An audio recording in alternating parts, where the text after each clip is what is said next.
Vénérable Maître Yakim Yaramed Mok Ikum Ia Namba. J'ai dû entendre quelque part dans l'islam parlant des 7 savants qui parleront du Mahdi.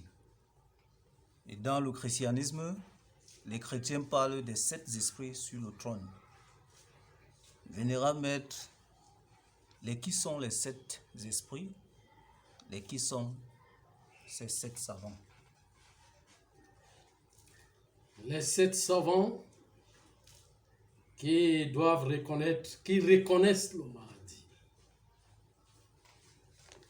Déjà, si et seulement si vous avez compris mon explication du Mahdi dans des vidéos précédentes, vous allez comprendre de quoi il s'agit, de quel Mahdi je parle.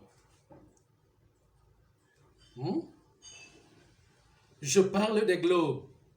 Le Mahdi, j'ai parlé des globes. Maintenant, les 7 savants qui doivent reconnaître le Mahdi sont les 7 composants des globes. Les 7 composants des globes. Maintenant, je ne peux pas aller, par exemple, au fond de l'explication pour vous dire, mais je peux vous l'expliquer à partir du système solaire. À partir du système solaire.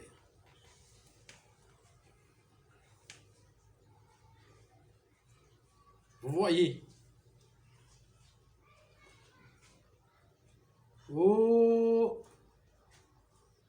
les jours ont été composés à partir de l'alchimie des matières.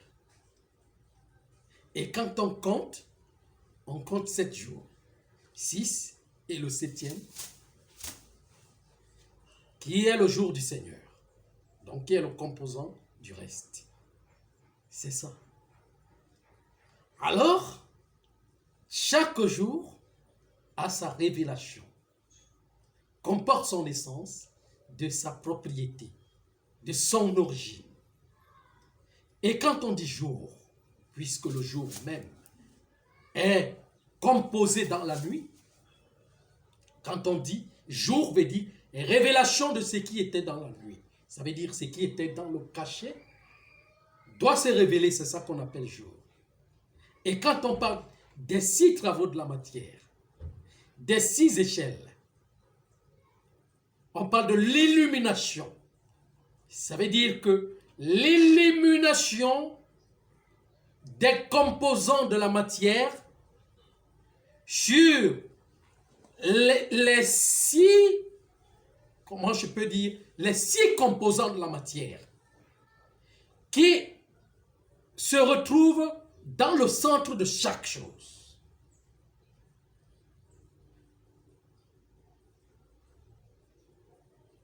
Voyez ce que je dis. Chaque chose que vous voyez est composée de ce chiffre 7. Même une journée ou un jour est composé de ces 6 énergies. C'est pour cela qu'on parle, par exemple, on parlait par exemple des 7 prières sur les 24 heures. Parce que chaque chose est composée du chiffre 7. Le nœud, le 7e qui englobe les 6. Alors, donc, quand la révélation, parce que la révélation doit revenir à la fin de la journée, de chaque jour. La révélation doit venir à la fin de chaque cycle, ou à la fin de chaque ère, qui a le composant de ces 7 jours. Et maintenant au 7e, qui est la fin de chaque chose, révèle le cachet de tout le reste de l'enseignement qui était caché des êtres inférieurs.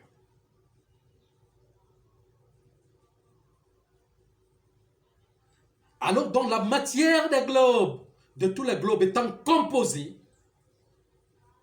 la finalité de la création, donc le défini, la création n'a pas de finalité, mais je dis la finalité, donc ça veut dire le commencement de la création de la progéniture humaine se trouve ici. Et quand on parle de la fin de chaque chose, c'est ici, parce que là-bas, c'est la continuité. Le début est ici. La fin se perd encore à ce niveau. Donc, on va parler donc du repos, le Shabbat, le 7e jour. Et maintenant, quand on dit les 7 esprits sur le trône, c'est le composant du globe, de tout le globe primordial qui est composé de tout, des globes ayant toutes ces matières qui sont cachées, qui doivent être révélées dans ces 6 échelles.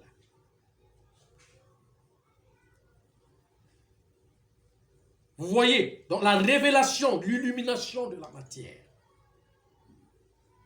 Et le 7 là, dans la finalité,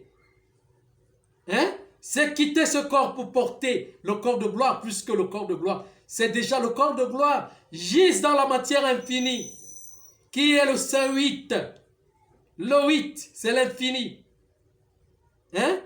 Les deux vides, les deux croisades qui se croisent, les deux zéros qui se croisent, qui était le composant 1, qui se redéfinit. C'est l'infini.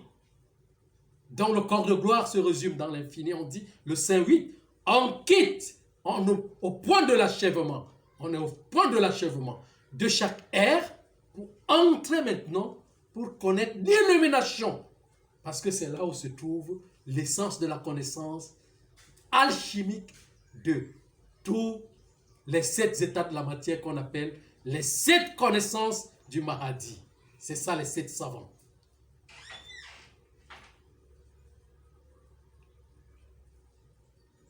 Et maintenant, les 7 comptes du Mahadi, le Mahadi étant le globe tout entier, doit, comment je vais dire, ouvrir la conscience au cœur de chaque être qui va le reconnaître consciemment dans le corps de gloire. Mais là, comme je suis en train de vous dire que chaque chose a ses 7 étages, donc sur le plan humanitaire aussi, il y a 7 âmes. Sur le plan végétal, il y a 7 âmes qui tournent autour du trône végétal. 7 âmes animales qui tournent autour du trône animal. 7 âmes humaines qui tournent autour du trône humain.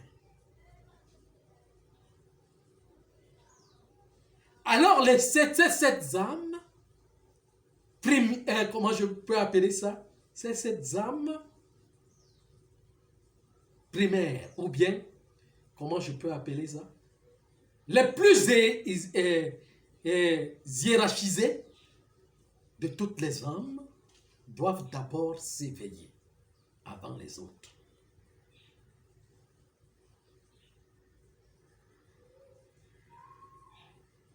S'éveiller avant les autres.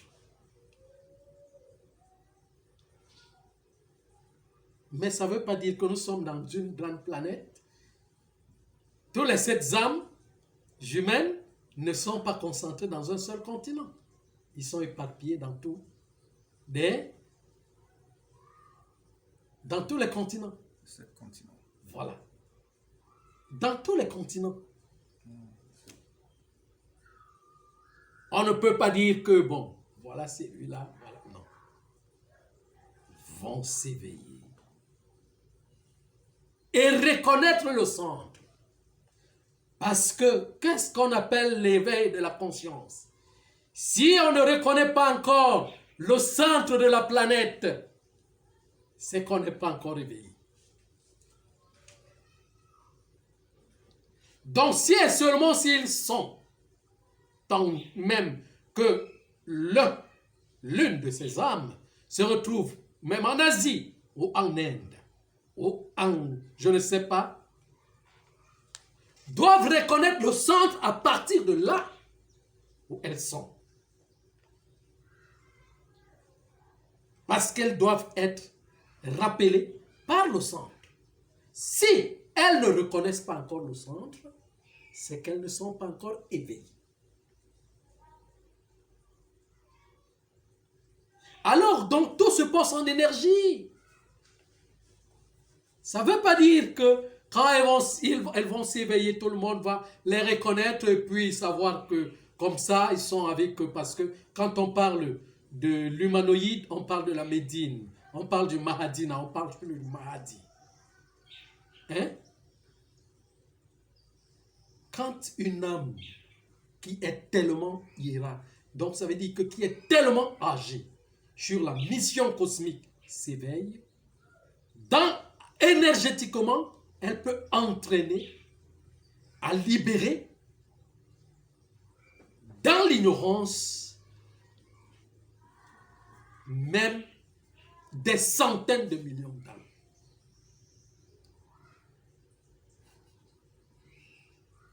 Quand ça se passe sur le plan énergétique, ça ne se passe pas sur le plan physique. À ce niveau, il n'y a pas de violation de la loi? Violation de la loi comment? Nous sommes combinés tous par des cellules de l'éther. L'aîné de l'humanité est une cellule, la première cellule au cœur de chaque âme.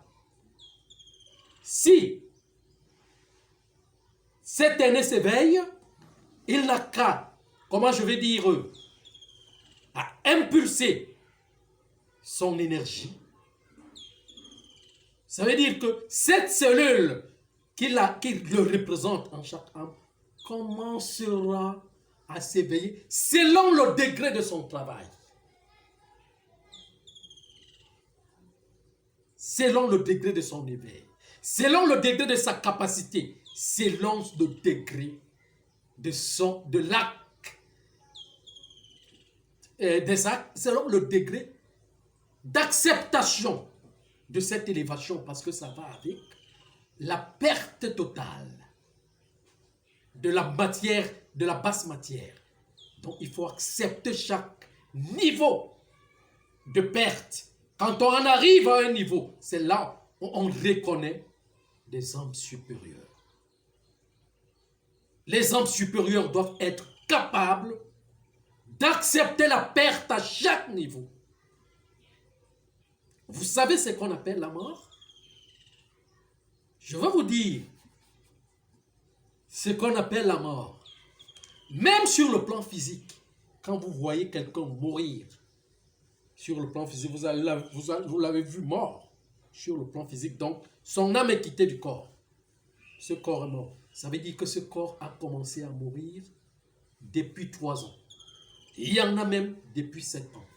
Il y en a même, ça dépend des âges, ça dépend du degré d'énergie. Maintenant, là c'est, comment je vais dire, une science, une connaissance que les humains n'ont pas. Donc il y a des gens, on circule là, qui circulent là et pourtant que le jour de ta mort, ce n'est pas le jour là où tu dois mourir. Mais ça veut dire que les couches de l'éther, de ton éther, commencent à diminuer. Chaque couche meurt doucement. On n'a pas encore, vous n'avez pas encore appris ça. Par exemple, moi, j'ai commencé à mourir il y a de cela 4 ans. Je suis déjà au 4e degré de la mort, de ma mort. Et il y a combien de degrés? Bon, ce n'est pas quelque chose que je dois vous dire. Et il y a des enveloppes qui sont quittées, qui sont mortes depuis. Et quand une enveloppe meurt, il y a des fonctions vitaux qu'on ne peut plus utiliser normalement. C'est comme l'état de la vieillesse. C'est comme l'état de l'âge. Quand vous progressez en âge, il y a certaines fonctions vitaux que vous n'allez plus utiliser quand vous étiez petit.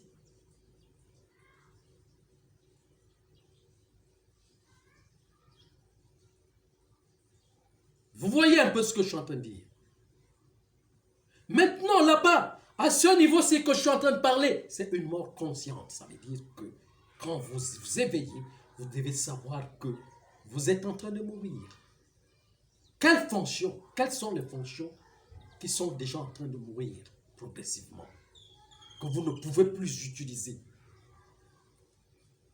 complètement comme vous les utilisiez il y a quelque temps. Le corps de la conscience comment je peux dire, c'est pour cela que vous allez entendre, vous entendez que les sages meurent toujours, comment je peux appeler ça? Les sages les plus rayonnants meurent toujours étant jeunes. Pourquoi étant jeunes? C'est parce que la capacité de leur âme est tellement vive qui va comme l'éclair que le corps ne peut plus supporter et les fonctions vitales commencent à mourir plus rapidement.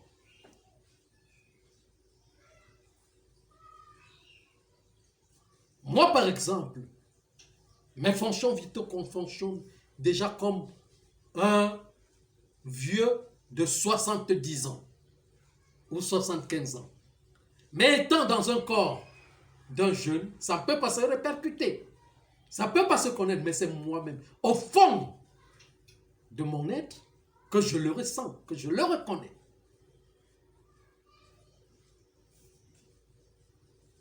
Quand vous entendez quelque part dans la Bible, on dit, quelque part dans votre Bible, quelque part là, on dit, et Ésaü luttait avec son frère Jacob. Et l'ange a vu que Jacob était très fort. Il est venu casser le pied droit de Jacob.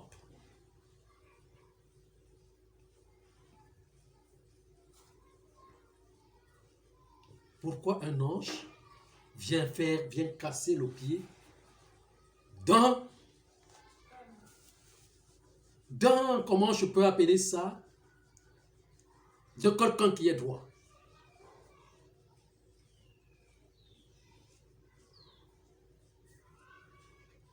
Ça veut dire tout simplement que la planète-ci, ou le globe, ou la planète, peut résister, être, comment je vais dire, se maintenir toujours comme ça, pendant des millions d'années. Mais il y a un casseur qu'on appelle l'équilibre, qui vient le détruire, comment je vais dire, le mettre à la fin d'une saison. Et même, on peut donner à l'humanité des millions de temps. Ils ne vont jamais se transformer, ni jamais se développer. Ce n'est que l'équilibre. La fin d'une expérience, il faut commencer. On vous amène dans une autre expérience qui est plus grande. Donc, on ne peut pas se développer seul.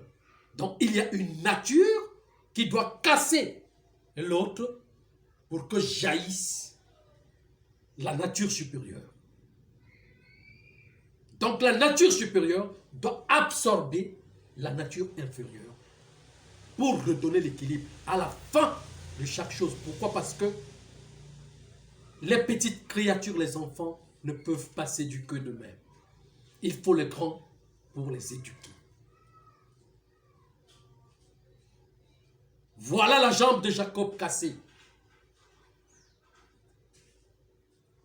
Et alors donc on dit, il est connu que quand la grande énergie descend dans l'humanité à la fin de chaque saison, l'humanité, le corps humain commence à se dégrader, à s'affaiblir, à se casser complètement, à mourir de degré en degré.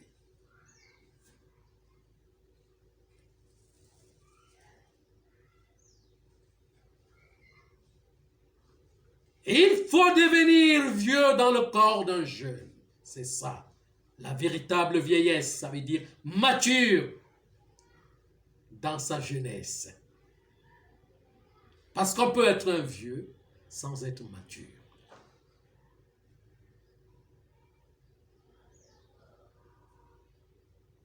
Est-ce que les vieillards là, qu'on voit aujourd'hui, qui sont dirigeants du monde, ils ont quelle maturité?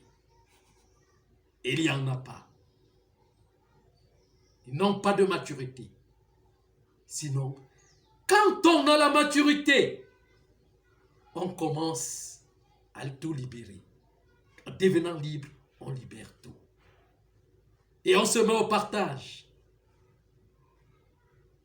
de ce qu'on a, du don qu'on a, que le Créateur donne.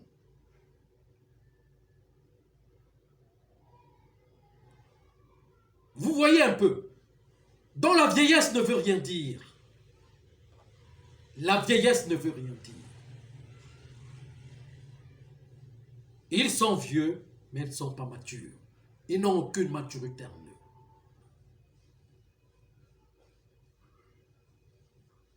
C'est une vieillesse ordinaire pour la réincarnation, mais pas pour la réalisation de l'être supérieur. Non. Ce sont des expériences. Mais ce n'est pas la conscience. L'éveil de la conscience rend vieux, fait vieillir le corps. C'est pour cela que quand vous verrez un savant, quelque part même étant jeune, vous allez comprendre que celui-ci vit entre deux mondes. Et il n'est plus comme les autres. Il est rare de les retrouver aujourd'hui. Parce que chaque chose a son temps. Nous sommes au temps de la finalité. Nous devons seulement, les gens devront seulement suivre ce que les savants ont mis en place pour la fin.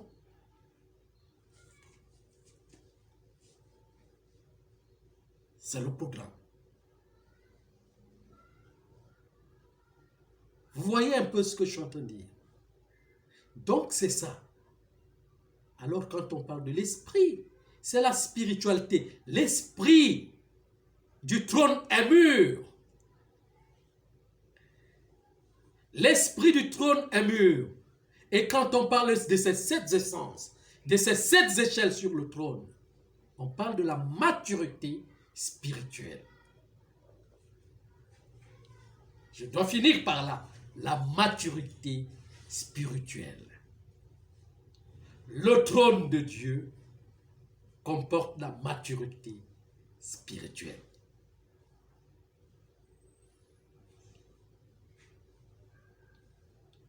Auquel tout doit devenir mature. Tout fruit a mûri. Et les créatures, les humanoïdes, les petits êtres que nous sommes ici, mûrissent dans les grands êtres. La finalité.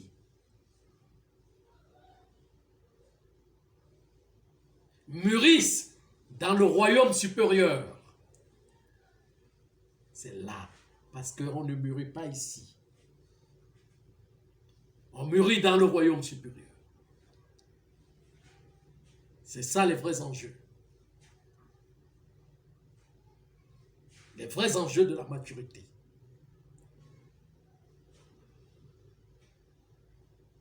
Vous avez d'autres questions? Non, vénérable maître. Très aimé de vous écouter.